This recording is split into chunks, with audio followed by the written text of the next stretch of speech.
Bien, y aquí estamos y vamos a comenzar el debate. Me falta la campanilla. Lo tenemos a mi izquierda. Alexander Guvenel, licenciado en Ciencia Política, columnista de Clarín y otros diarios. ¿Qué tal, Alex? ¿Cómo estás? Buen día, ¿cómo están? Todo bien, todo bien. Bueno, me alegro, gracias. ¿Preparado para debatir? Sí, sí. Bien, y a mi derecha, Héctor Rubini, economista e investigador del Instituto de Ciencias Económicas de la Universidad del Salvador, USAL. ¿Qué tal, Héctor? Buen día. Buen día, ¿qué tal? Bien. Aquí tenemos un representante de la política y un representante de la economía. Analista político, analista económico. Y son dos mundos que muchas veces se pegan. Hay veces, muy pocas veces que coinciden en Argentina, yo diría. Y muchas veces están de patadas, ¿no? Porque lo que viene bien a la política, a una solución política, tiene costos económicos, y lo que viene bien a la economía no siempre da rédito político. Creo que lo pudimos ver este domingo que pasó. Primera pregunta. Vamos por este lado. ¿Qué pasó el domingo 11 de agosto de 2019? ¿Cuál es tu lectura? Bueno, la verdad es que obviamente no se esperaba un resultado, sobre todo de esas características, por el tamaño de la diferencia, ¿no? 15 puntos a nivel nacional, 17 a nivel provincial. Yo creo que igual lo que menos lo esperaban eran los mercados, ¿no? Porque en definitiva lo que la política sentía, sobre todo, y que se sentía mucho más en abril, mayo de este año, cuando los números tanto de aprobación de la gestión, los que toma la Universidad de Itela respecto a las percepciones, a la confianza del consumidor, la confianza del consumidor, a las percepciones hacia futuro y demás, eran muy malos en aquella época y se habían ido como acomodando, se habían ido recuperando al punto que hizo creer a muchos, incluso a muchos encuestadores, que el gobierno podía recuperar esa diferencia e incluso hasta alguno más arriesgado imponerse. Evidentemente, ¿Y era todo mentira? Digamos, los encuestadores fallaron, no supieron hacer las cuentas, la gente mintió a la hora de decir a quién había un voto vergonzante. ¿Qué pasó? Bueno, evidentemente lo que se hablaba mucho era del voto vergonzante, pero ese voto vergonzante cayó más de un lado que de otro, ¿no? Un voto vergonzante podía ser perfectamente de votantes de Juntos por el Cambio, que ante la crisis económica, digan, cuando le iba a preguntar el encuestador, digan, bueno, no, porque como que les dé vergüenza decir por Macri, no, pero ante la crisis económica, ¿cómo vas a votar por Macri? Pero el otro voto vergonzante que podía ser, y que evidentemente fue el que prevaleció, era bueno, ¿cómo vas a votar a Cristina? Tiene 13 procesamientos, pedidos digamos, de prisión preventiva, una serie de cosas que no está teniendo por sus fueros. Entonces, bueno, evidentemente no lo confesaban a la hora de la encuesta y después se aparecieron los votos. Eso aparentemente sucedió, pero creo que hay una falla en la metodología de las encuestas. Evidentemente, la metodología telefónica es algo que para estos tiempos no funciona, muy poca gente atiende el teléfono, muy poca gente tiene teléfono, está bastante sesgado, y eso yo lo he hablado con algún amigo, le digo, bueno, mira, la mayoría encuestamos a los que tienen teléfono. Los que tienen teléfono, la mayoría son gente grande, digamos, por una cuestión tradicional de conservar el teléfono de línea. Los jóvenes, nadie tiene teléfono, y lo que sí se sabía es que el porcentaje de jóvenes entre 16 y los 25 votaban mayoritariamente al kirchnerismo. Me parece que un poco es lo que sucedió y bueno. Un encuestador esta semana dijo que en realidad era que la gente contestó cualquier cosa en venganza a tanto llamado de años y años de molestarlo. 4, 5, 1, 3. Podría perfectamente ser. Vamos a la economía. Héctor, ¿qué pasó en los mercados el viernes? ¿Los mercados compraron un buzón? ¿Los mercados fueron parte de un complot? Bueno, si vamos al episodio del viernes, con la difusión de una encuesta, en realidad... Le echamos la culpa a la política ahí. Bien. No, una conference call desde Buenos Aires, la difusión de 2 o 3 encuestas en Nueva York. Según un artículo de Marcelo Bonelli ayer, son 5 encuestadoras las que están involucradas. Se difundió eso violando la veda electoral, si se quiere, pero en realidad había una veda de encuestas, de difusión de encuestas desde el lunes. Claro. Pero lo que ocurrió fue simple, o sea, se promovió la compra de acciones asumiendo de que el domingo iba a haber un resultado y el resultado fue otro. ¿Puedo decir que los mercados compraron el buzón? No fueron parte. Los mercados, digamos, algunos grandes inversores. Hay quien dice que incluso hay, no sé si una denuncia así, ni siquiera dirían los medios, en redes sociales, diciendo que desde el gobierno se usaron fondos públicos para hacer subir las acciones. Por eso digo, parte de los mercados ¿Pueden ser cómplices de esto o va a haber una investigación? No, eso, a ver, el que afirme eso que muestre las pruebas, ¿no? Y en sede judicial, en Twitter cualquiera dice cualquier pavada. Obvio, Bueno, con cualquier identidad, por supuesto. Esta semana Palazzo intentó decir eso en un programa de radio y cuando lo apuraron diciéndole, bueno, mostrá quién fue, porque decía que había un funcionario que había, o sea, y fue a medida que lo iban apurando iba cambiando, porque primero era que un exfuncionario había usado plata para, y después dijeron, bueno, pero quién es, bueno, en realidad sacó la plata del país después de las elecciones. Y decía, bueno, pero eso no es ilegal. Pero no solo eso, sino que a veces las cosas que se dicen, bueno, eso Héctor quizás lo puede explicar mejor, pero a veces las cosas que se dicen después no condicen con la probable ganancia de haberlas dicho, digamos. Claro. Yo he leído barbaridades como, por ejemplo, gracias a la devaluación el patrimonio de tal o cual funcionario ahora aumentó X. Pero yo digo, vamos a morir, perdón que me mete un poco en la economía, me parece los que... Estamos todos en el mismo bote. Los politólogos tenemos que saber de economía porque si no es muy difícil, digamos, manejarse con esas restricciones y digo, vamos a morir de nominalidad, estás calculando en pesos cuando los patrimonios son en dólares. Entonces, ese aumento, digamos, es como cualquier persona que tiene un departamento de 2 ambientes. Son ilusiones monetarias. Claro, cualquier persona que tiene un departamento de 2 ambientes también multiplicó en pesos su patrimonio, no tiene mucho sentido. Ahora, Héctor, volviendo a la economía, a mí aparte de la frase, más que frase, era un eslogan de campaña de Bill Clinton, es la economía estúpido, ¿no? Que lo tenía ahí pegadito, y creo que muchos nos acordamos de eso, porque por ahí no se le dio la magnitud a la importancia que le daba la gente, o que le iba a dar la gente, porque para eso se supone que están los asesores, la consultora, para proyectar eso. A mí me hizo acordar un poquito también a la frase de Juan Carlos Pugliese, ¿no? Cuando dijo, yo les hablé con el corazón y me contestaron con el bolsillo. El lunes, el día después, los mercados se dispararon a la estratosfera. ¿Eso es panic attack de los mercados? ¿Es una opereta? Retomando lo que estaba insinuando Alex. No es una conspiración. Ocurre lo siguiente. Triunfa primero quien no se esperaba que gane y por la diferencia que ganó. Quedó claro el lunes a la mañana de que la diferencia por la cual ganó la fórmula Fernández es casi irreversible. Siempre hay probabilidad de dar la vuelta y hay que verlo en octubre. Pero claramente es un candidato y una fórmula que detrás tiene una propuesta económica que es percibida en los mercados financieros como el regreso a las políticas de kirchnerismo. Naturalmente iba a haber una venta masiva de bonos, naturalmente esto se iba a anticipar y ya se estaba anticipando la noche antes porque las páginas de internet, los bancos locales estaba subiendo el dólar. Aunque los mercados estaban cerrados. Ahora que están estas plataformas que se puede comprar cosas ya... los bancos digitales, esos que trabajan 24 horas. El domingo a las tipo 10 de la noche ya estaba 48 y lo habían cerrado. 58, 48, ahora no me acuerdo bien. Y en un momento cerraron. O sea, como que se cayó la página para no seguir vendiendo sin saber cuál era el precio del lunes.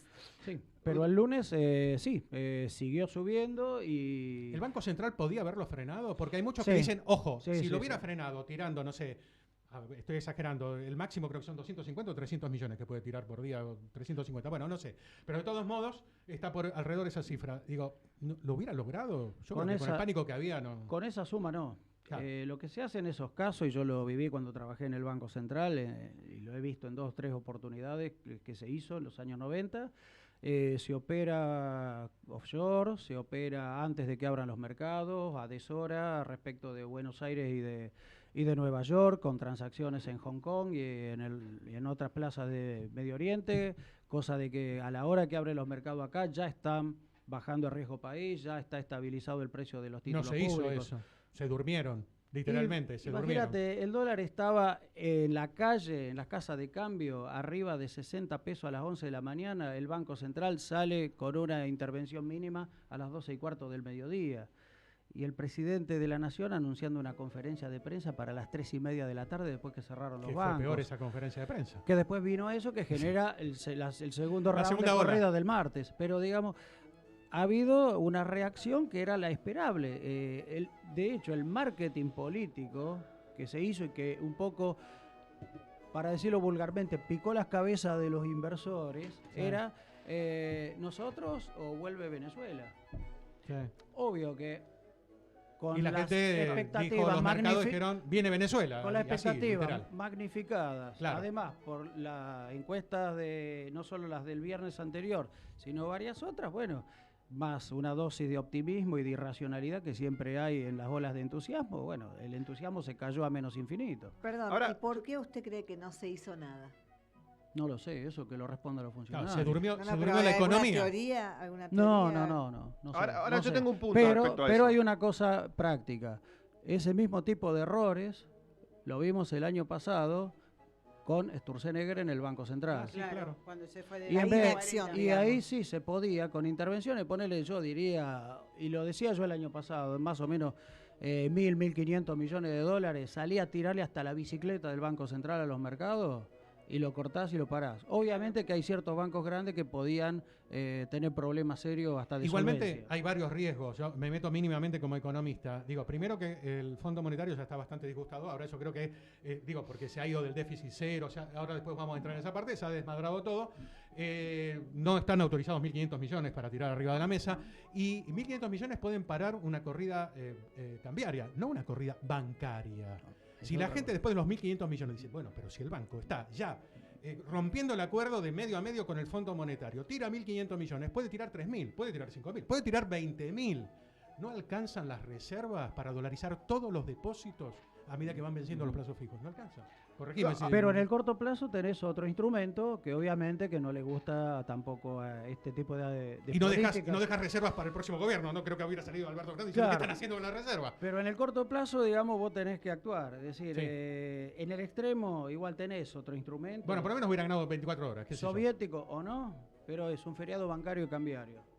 Sí. Y tener detrás otro plan. Acá nos aterrorizamos si hay feriado bancario y cambiario. Bueno, pero para eso viene el corralito, viene el cepo, viene todo lo que mucha gente... No, mi punto concretamente es, digamos, respecto a lo que decía Héctor. A ver, dicen, bueno, se fogoneó, que es un poco la explicación que está utilizando en estos días Alberto Fernández, se fogoneó esto de que nosotros somos locos, que nosotros somos Venezuela, que nosotros...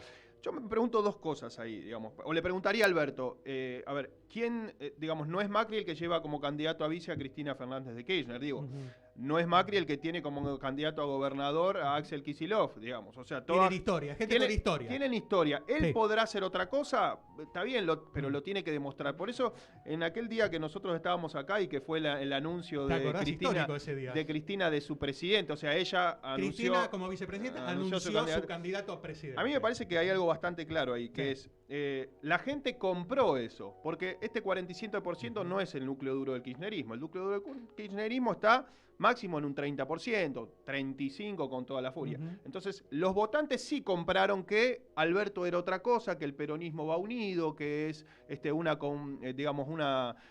acercamiento de varias posiciones diferentes, que no va a primar el kirchnerismo. Creo que es algo discutible, pero bueno, la gente lo compró. Los mercados no lo compraron.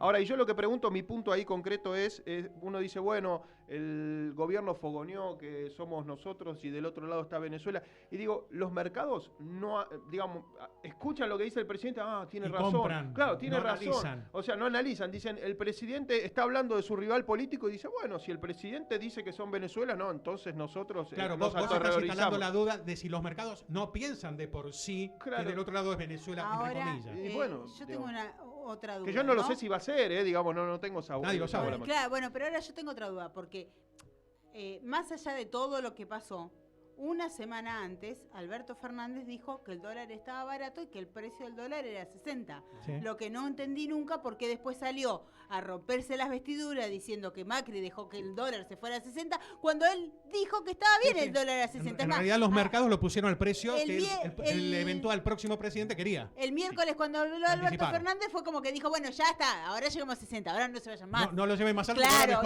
y que no toquen las reservas. Claro. Bueno, ¿qué quedamos? ¿Querés que salga a 60, no te tocamos la reserva? Claro, bueno, son dos objetivos contrapuestos, bueno, no sé, Héctor, pero una de las cosas que yo pensé estos días fue, ¿no habrá sido que esto del 60 pensando que si yo voy a ganar, me haces vos el piso. La devaluación. Cuando yo asumo, ya tengo el trabajo sucio hecho. No sé qué pensás vos, Héctor. Digo, ¿cómo se puede hacer lo que está pidiendo, supongamos, Alberto Fernández, o lo que está sugiriendo? No tocar las reservas, pero que el dólar no pase los 60. Medio contradictorio, una cosa a la otra. Depende del contexto. O sea, uno no puede con una virome poner el dólar donde uno quiere. Claro. Es decir, responde el tipo de cambio. A ver, pongámonos en contexto. Si Argentina no tiene dólar fijo y tiene libre movilidad de capitales, buena parte también de este flujo de volatilidad es por haber permitido con mucha permisividad también hasta que los exportadores no liquiden en Argentina sus divisas. No sé cuántos años tienen de plazo hoy por hoy, ¿no? ¿Unos cuantos años de plazo? En realidad prácticamente no tienen plazo. No tienen plazo. O sea, bien. Entonces, era obvio que estas cosas iban a pasar y que se iban a usar en las chicanas previas para la propaganda. Nadie electoral. lo previó como para decir, bueno, los exportadores tienen como máximo por un tiempo, no sé, 3 meses de plazo, no digo una semana. Bueno, pero... el año pasado era una oportunidad para hacerlo y no lo hicieron. Ahora ya es tarde para todo. Claro. Si el dólar 60 es suficiente y no lo sabemos, hay que ver ahora cómo reacciona la inflación. Si se acelera la inflación, vemos todo va a ser insuficiente. Un piso de 10 puntos arriba o más sobre la inflación que tenemos más o menos en torno de 2,4, 2,5 mensual proyectada hasta fin de año.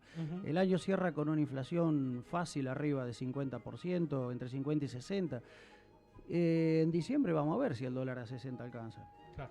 Y ahí lo quiero ver al nuevo presidente. Cortita porque vamos a ir a una pausa, Alex. ¿Se durmió la política también? Estamos hablando que se durmió la economía la noche del domingo para el lunes y no tomó medidas de que abran los mercados. La política también podía haber tomado medidas en esa noche. Es más, creo que estuvo el esbozo. Después, ¿qué pasó? ¿Se deprimieron todos? ¿Se fueron a dormir? Yo creo que la política en este caso se durmió, pero antes. A ver, bien. Nosotros decíamos, bueno, la política en este caso, o en particular el gobierno, nosotros decíamos, bueno, las encuestas telefónicas no sirven, digamos, esto es lógico. Las encuestas presenciales y bien hechas con una metodología. A ver, yo tengo amigos que saben muchísimo de esto, que podrían haber brindado un asesoramiento fundamental a quienes hagan esas encuestas. Esas encuestas no se hacen porque son muy caras.